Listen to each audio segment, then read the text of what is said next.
Amen. Well, back in 2019, my family and I took our very first beach vacation with the kids.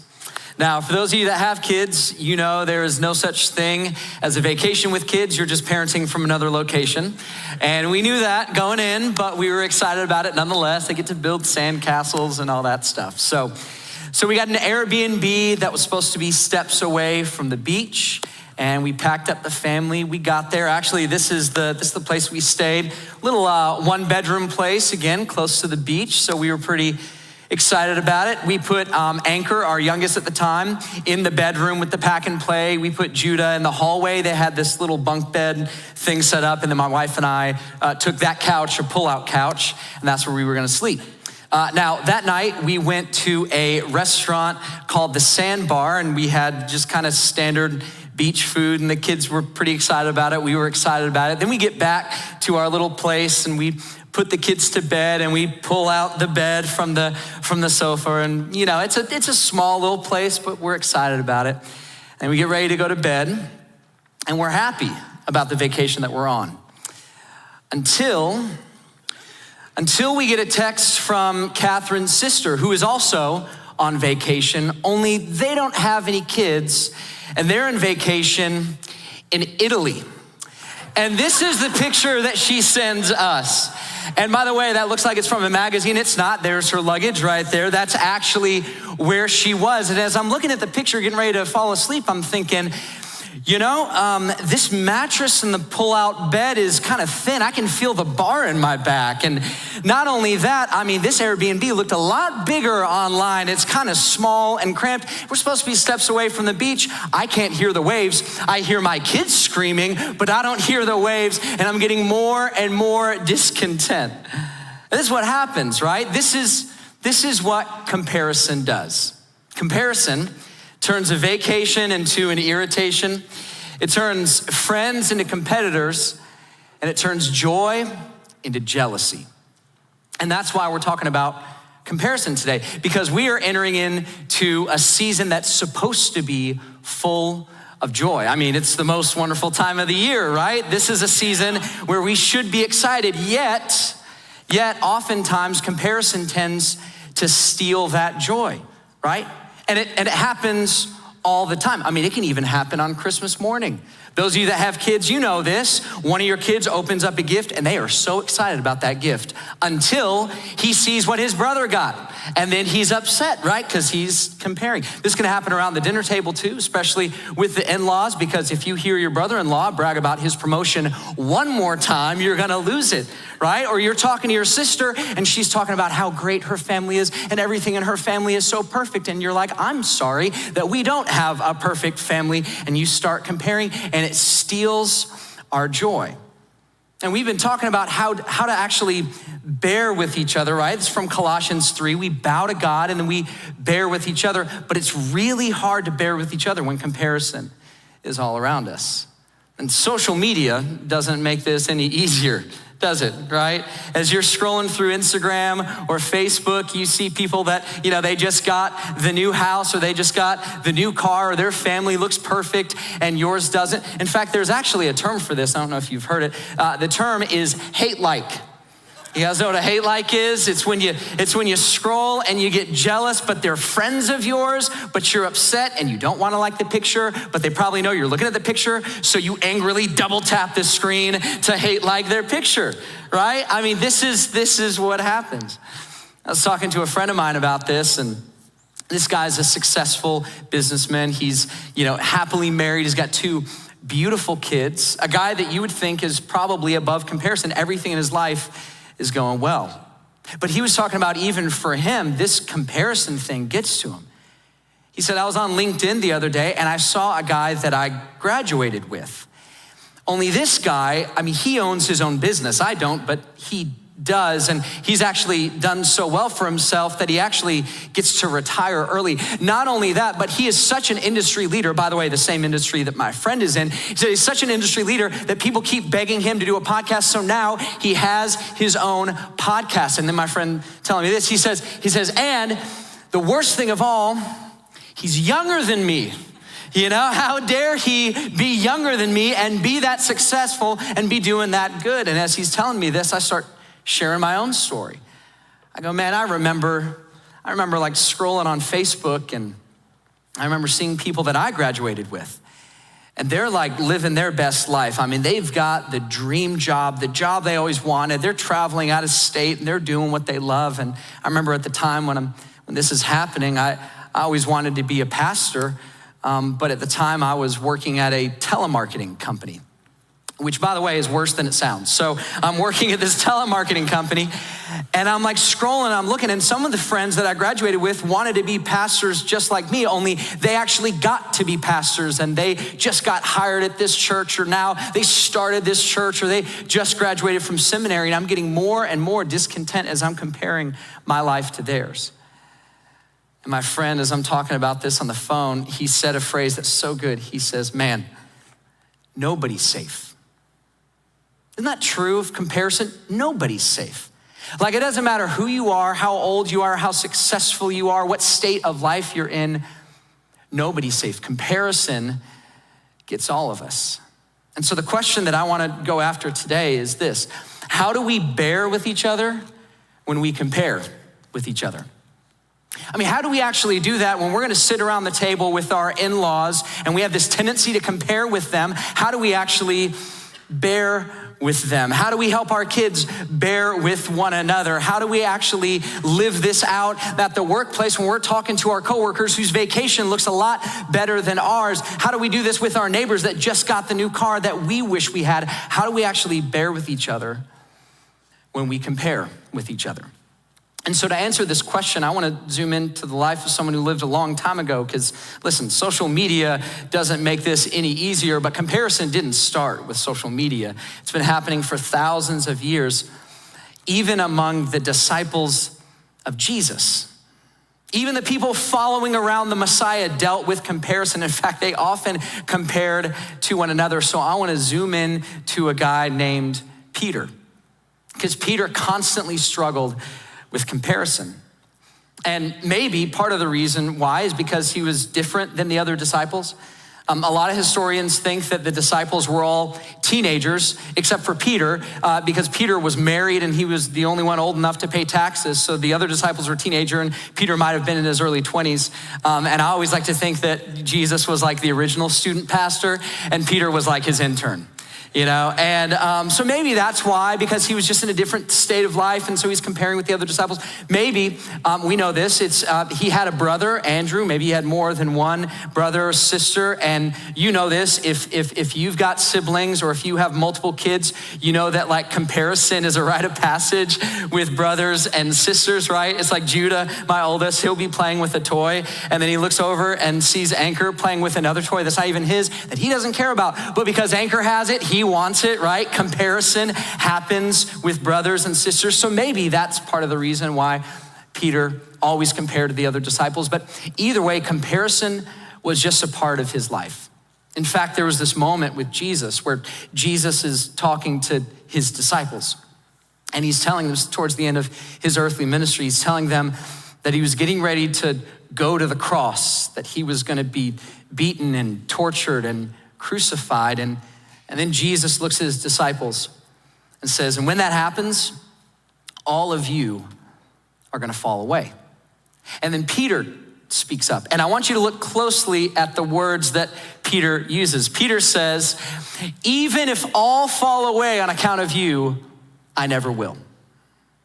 Did you catch it? See the comparison? Because here's what Peter could have said. Peter could have just said, Jesus, I love you, and I'm not gonna fall away. But he didn't do that. No, he had to involve the other disciples in his response. And if he were like a really good leader, he might have looked around the room and said, hey guys, come on, Jesus, come on, we all love you. Jesus, none of us are gonna fall away on account of you. But that's not what he said. Instead, he looked around and he said, hey, Jesus, yeah, they're all gonna fall away, but not me. Okay, John's gonna fall away. Thaddeus, you know he's gonna fall away. Thomas, need I say more? They're all gonna fall away, but come on, not me. I'm your favorite, Jesus.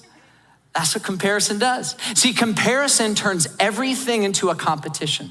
It's a zero-sum game. There's a winner and there's a loser, which means when you compare, either I'm winning and you're losing, or you're winning and I'm losing, and I don't want to lose. And so when we compare, we always try to have the upper hand, and that's what Peter tried to do. And so that means we're happy until it looks like someone else is winning. I mean, I'm on vacation with my family in Hilton Head, and we're excited until I get a picture from Tuscany. And now that means she's winning and we're losing. And that's what comparison does. It always pits one person against the other, and friends turn into competitors. And that's exactly what Peter did with the other disciples. He said, no, Jesus, they're gonna fall away, they're gonna lose, but Jesus, I'm gonna win. Well, Jesus addresses Peter directly, and this is what he says.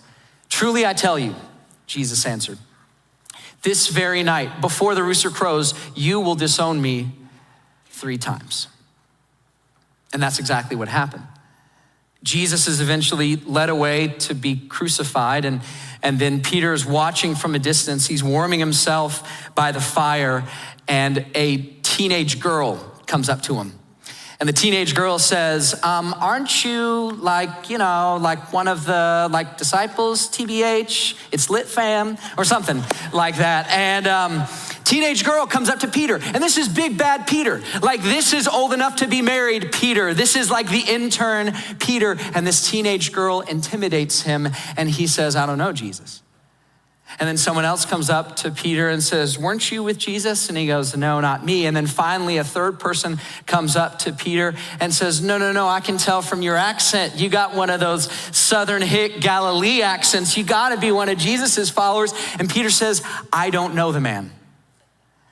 And then when that happens, the rooster crows and he weeps bitterly at denying Jesus. Well, then Jesus is led away to be crucified. He's beaten, he's tortured, he's crucified, and he dies. And normally with a historical figure like this is where their biography ends. But not with Jesus. That's not the end of the story. You know this, right? 3 days later, Jesus, the one who was crucified, Jesus, the one who died, came back from the dead. He was resurrected. And all the disciples were like, no way, like that's impossible. I can't believe that. Literally, Peter was like that. I can't believe that he came back from the dead. He wanted to see for himself. So Peter ran to the tomb where Jesus was buried.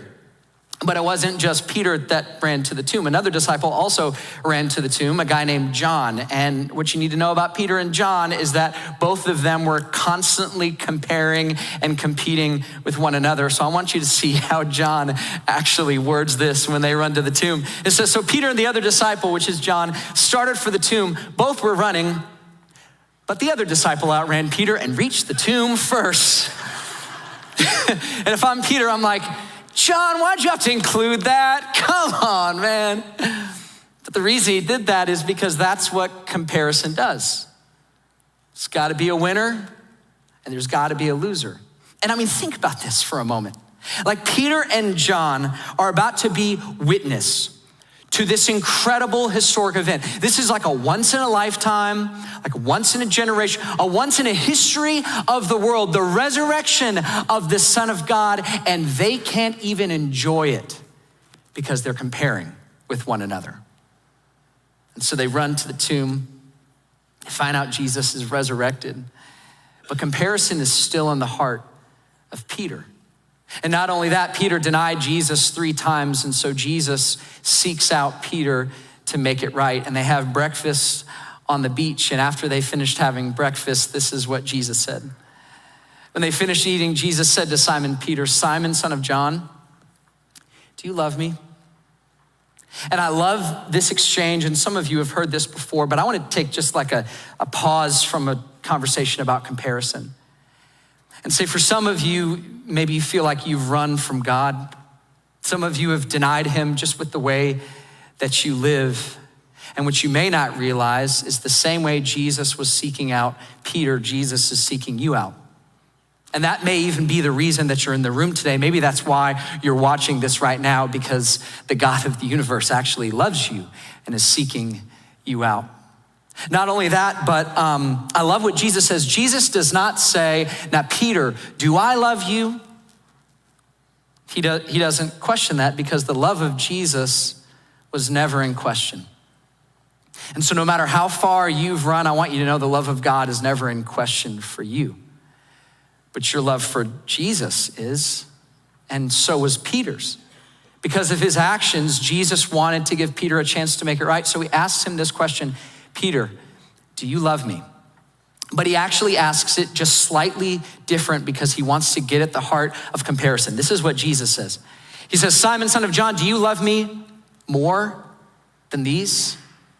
In other words, Peter, do you love me more than these disciples? Peter, do you love me more than your need to impress them? Peter, do you love me more than their opinion of you? Peter, I know you love to compare, but do you love me more than your need to compare? Well, Peter says, Jesus, yes, I love you. And then Peter denied Jesus 3 times. So Jesus asked Peter 3 times, Peter, do you love me? And Peter says, yes, I love you. And Jesus asked him a 3rd time, Peter, do you love me? And he says, yes, I love you. And now Peter is reinstated to Jesus. And you've probably heard this story before. And normally a guy like me, this is where the sermon would end. But that's not actually the end of the conversation. See, Jesus wasn't done with Peter because comparison was still in the heart of Peter. So Jesus looks at Peter and he does something extraordinary. He tells Peter his life's purpose. I mean, what a gift. If you've ever had that moment where you're like, God, I don't know what to do. God, if you would just lay it out for me, like, should I marry him? Should I marry her? Should I go to this college? Like, God, should I take that job? What am I supposed to do? Well, in this moment, after reinstating Peter, Jesus looks at Peter and says, I'm gonna give you your life's mission. In other words, I'm gonna tell you what the rest of your days are all about. And so Jesus says, Peter, you're gonna lead. And not only are you gonna lead my church, but you're gonna lay down your life for me. Something you said you would do, I'm gonna give you a chance to do that. So here's this incredible moment where Jesus lays out Peter's purpose, a moment that all of us would yearn for. God, if you would only do that for me. And this is how Peter responds. Peter turned and saw the disciple whom Jesus loved. And when Peter saw him, he asked, Lord, what about him? What about him? Like, God, I know that you laid this out for me. That was really kind of you, but what about him? Am I gonna live longer than him? Is he gonna die before me? Like, which one's gonna be the better disciple? God, am I gonna have a better ministry or is he gonna have a better ministry? What about him? And listen, we do this all the time. God, I know you've called me to this job, but what about them? That job looks better. That income looks better. God, I know that you've called me to be single right now, but how come they get to be married? God, I know you've called us to wait before we have kids, but how come they get kids? God, I know that we can't have kids, but how come they can't? God, what about them? What about him? What about her? And this is what we do when we compare. And now Jesus, as he's wrapping up the conversation, addresses comparison head on. And this is what he says. Jesus answered, if I want him to remain alive until I return. I love this question. What is that to you? What's that to you? You must follow me. Peter, you have a story. You have a life that I want you to live. And Peter, listen, and maybe this is for us today too. You can't live your story while you're focused on theirs. You can't live your story while you're focused on theirs. Because listen, you have a life and you have a story. And it's not their story, and it's not supposed to be their story. You have a history that no one else has but you. God has given you gifts and abilities, and he's given you a state of life. You might be young or old, you might be single, you might be an empty nester, you might have a ton of kids, you might have 1 kid. You have a story, and listen, you can't live your story while you're focused on theirs. So what do we do? Like, how do we actually live this out where we look at our story, not someone else's? See, I think we can learn a lot from Jesus's interaction with Peter. I think there's 3 things that maybe Peter would say to us today if he were here. He would say, first, I want you to enjoy your life. Then I want you to fulfill your purpose, and then follow Jesus. And because we're talking about comparison, I want to make it a little bit more explicit. The first thing is to enjoy your life, not theirs. Fulfill your purpose that God has given you, not theirs. And then finally, follow Jesus. So the first one is enjoy your life. I love the quote that Teddy Roosevelt said, comparison is the thief of joy. And that's what comparison does, right? It robs us of our joy. It steals our joy. So right now, we're gonna talk about how to steal that joy back, okay?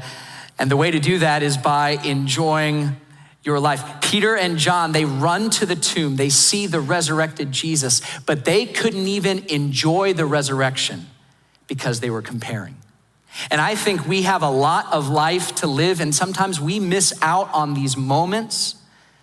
We miss out on enjoying what God has given us because we're so busy comparing with what other people have and what we don't have. Enjoy your life, not theirs.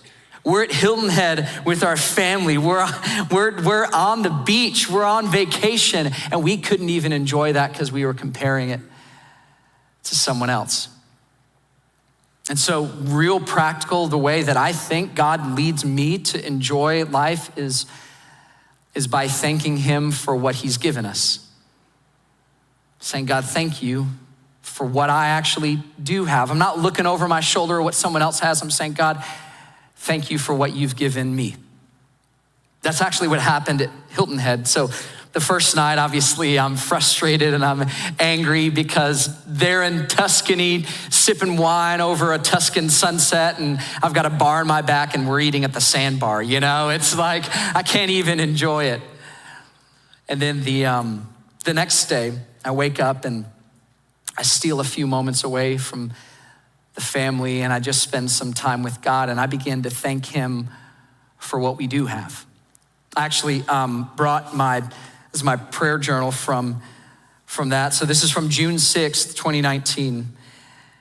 And I wrote, God, thank you for this vacation. It's hilarious that we got pulled over. Oh, I forgot to mention that. I got pulled over on the way to vacation. So what a way to start it. We got pulled over, everything froze. So we had a cooler, and I heard that if you put rock salt with the ice, it keeps things really cold, and it did. It froze everything. We had to throw everything away. So again, great start to the vacation. So we got pulled over, everything froze. The pull-out bed was terrible. I already told you about that one. And it's supposed to rain all week. Don't you want to go on vacation with me? Like, it's just so good.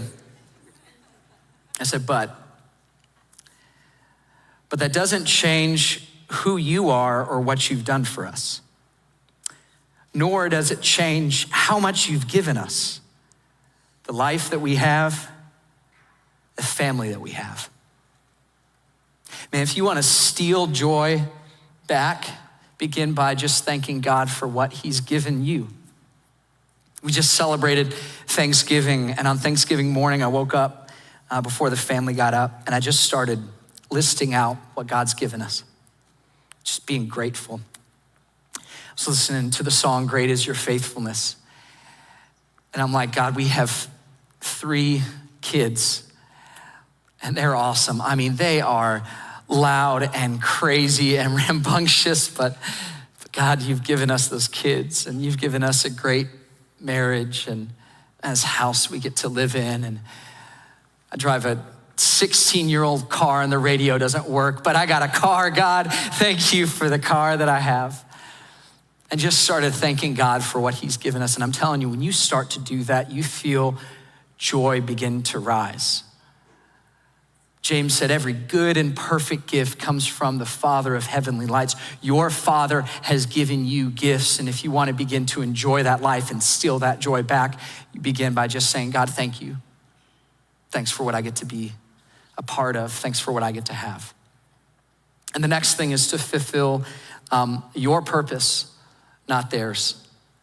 Here's Peter on the beach with Jesus. Can you imagine a one-on-one conversation with the Savior of the world? He lays out Peter's life's purpose, and Peter looks over his shoulder and says, well, what about him? What about them? I mean, Peter missed out on what God had for him because he was too concerned with what other people had, too concerned with other people's purpose. I mean, back in the day, the way that you would compare with people is by literally looking over your shoulder. The only way you could compare is by looking at the person who was like in your vicinity. Or you would compare by, looking at your neighbors, like your actual neighbors. This is back when people used to talk to their next door neighbor. Anyway, so you would like look at your neighbor and you would look at like the farm they have or the field that they have and say, well, their field is bigger and why is that? And that's what comparison was. Back in the day, we used to compare by looking over our shoulder. Well, nowadays, we compare by looking into our screen. And this is how we compare our purpose to someone else's purpose. We begin to look at the life that they have and go, well, how come my life isn't that way? We look at the job they have and go, well, how come my job isn't that way? And we look at their family on Instagram and go, well, why doesn't my family look like that or act like that? Or how come they get to have a family and I don't? And how come they get to have that life and I don't? And listen, I mean, this affects all of us. I remember recently, I was just scrolling on Facebook and I was just looking at other people's lives and I was looking at other dads who just seemed to be better dads than me. Like they're doing stuff with their kids I didn't even think about. And I'm like, well, gosh, I'm not really a good dad. I mean, I thought I was, but now that I'm looking at the way that they're parenting, I'm not really doing that. Or I'm looking at other like husbands that are going all out and taking their spouse to these fancy dinners. And I'm like, I mean, I made steak the other night. Is that okay? Like I'm just comparing my parenting and my marriage to their marriage. And listen, this gets all of us, okay? Even pastors. So I'm looking at other pastors and I'm like, well, they seem to care more and they're a better communicator and look at what they're doing and I'm not doing that and maybe I should. And I'm beginning to question the purpose that God has for me. And so a little over a year ago, I took kind of a drastic step and I deleted all social media apps off my phone. And can I tell you a secret? It's wonderful. It is so good. I can tell you don't believe me. Look, first off, I'm still living, okay? Like you can actually live without having Instagram on your phone, believe it or not, and without having Facebook. And listen, I still have the accounts. I just don't have the apps on my phone. So if I really want to get on Instagram or Facebook or LinkedIn, then I have to do it on my computer. And a computer is like a phone, but bigger. And so anyway, so I just open up the computer and that's how I do it. But man, I'm telling you, it's wonderful because this thing keeps us from fulfilling our purpose because we're too busy looking at other people's purpose. And this affects dads, it affects husbands, it affects wives, it affects students and empty nesters. I mean, this is like an epidemic for moms. Because you're constantly looking at other moms and going, well, they're a better mom than I am, and what they're doing with their family is better than what I'm doing with my family, and the vacation that they're going on is better than the vacation that we took our kids on. And it's like the lunch that they make for their kids. I mean, have you seen this? It's crazy. It's like there's moms that have these lunches and it's like all organic and grass-fed and there's not like a grain of processed sugar in it. And then they take the cucumbers and they make these star patterns. I don't even know how they do that. And then they write like a limerick every day and it rhymes and they fold it and they put it in and they're like, and here's a stuffed animal. And it's like, that's their lunch. And you've got like a Ziploc bag with Cheez-Its and a granola bar.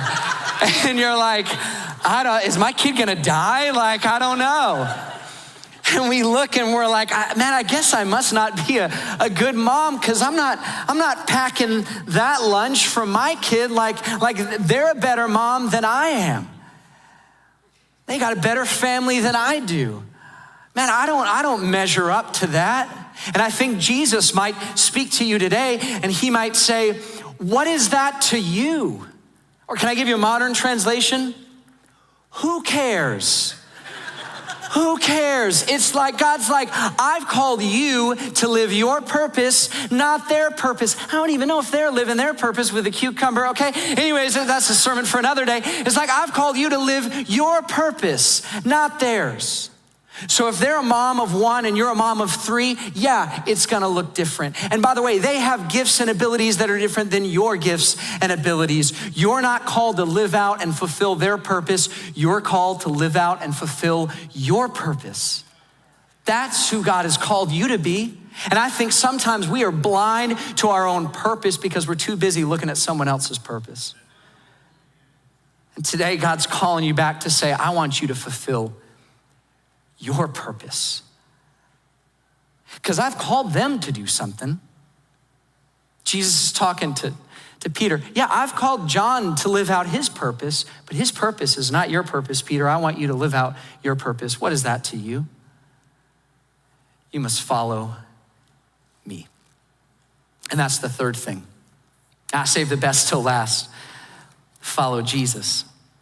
Because your enjoyment of life, the way that you fulfill your purpose, like your significance, your satisfaction, your security will always be incomplete without Jesus. It'll always fall just a little short. And you know this. I mean, have you ever gotten something that you really wanted? Like maybe it's the thing that they had that you always wish you could have, and then when you got it, it just didn't quite measure up. It's like you always wanted that job and it seems like they always got the job and you always got passed up for the job. And then one day you get the job. And for the first couple of weeks, you were so excited about this job. You were literally living your dream. And then 3 months in, you find out that your job is a job. And it just doesn't quite fulfill like you thought that it would fulfill. It's like you always wanted to get married, and then you got married, you know, and he doesn't fulfill your every need, and she doesn't fulfill your every need. And by the way, they're not supposed to. Some free marriage advice, okay? Anyways, it's like he doesn't fulfill the things that you always thought that he would. It doesn't quite measure up. Or you always wanted kids, and then you got kids, right? And the sleepless nights, and they're screaming at one another, and you're like, can we send them back? Like, is there a way? Because it doesn't quite fulfill without Jesus. I call this the December 26th principle. I remember being a kid and, you know, it's like you got that toy you always wanted and you finally get it for Christmas. And on Christmas Day, you're living it up and it's amazing. And then you get to December 26th and you go, is that it? Is that it?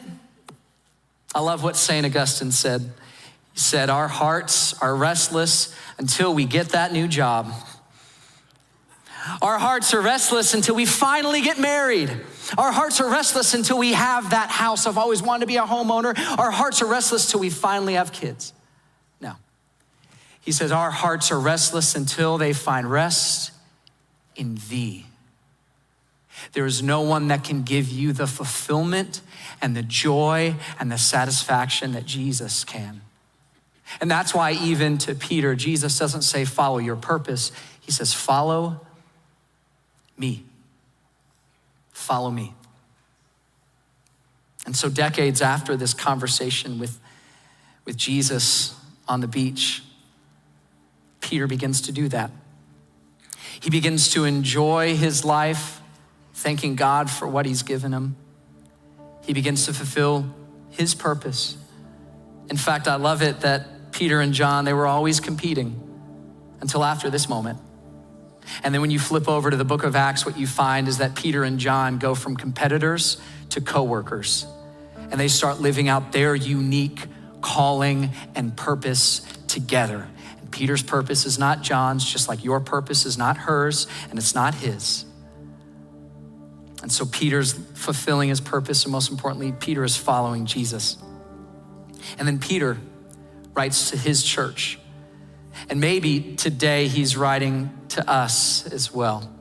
And this is what he says, 1 Peter 1:8. It says, though you have not seen him, you love him. And even though you do not see him now, you believe in him and are filled with an inexpressible and glorious joy. A joy that no job can give you.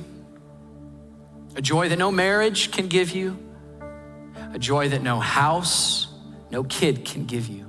a joy that's only found in Jesus. And some of you hear that and you're like, joy in Jesus, I don't even know where to begin. I don't even know what that looks like. And that's literally what we're gonna be talking about for the next 4 weeks. All through the month of December, we're talking about joy, but not just any joy. We're talking about joy that's found in Jesus. Because I'm telling you, comparison tries to steal our joy, but it can't when it's found in Jesus. So what's God calling you to do today? Maybe for some of you, it begins by just enjoying what God has given you. Maybe it's a gratitude journal or just a moment where you take some time away and you say, God, thank you for what you've given me. In fact, I want to invite up our pastors. They're going to come pray over you. Maybe for you, it's just saying, I'm going to enjoy the life that God's given me. Maybe it's fulfilling your purpose. Maybe for some of you today, God is whispering to you to take a step away from the phone, to back up, to no longer be concerned with what other people are doing online, but instead to live out your purpose. And then lastly, follow Jesus. Follow Jesus. Because in Jesus, there is an inexpressible and glorious joy. And comparison can't steal that joy when it's found in the hands of Jesus. Because ultimately, nothing compares to him.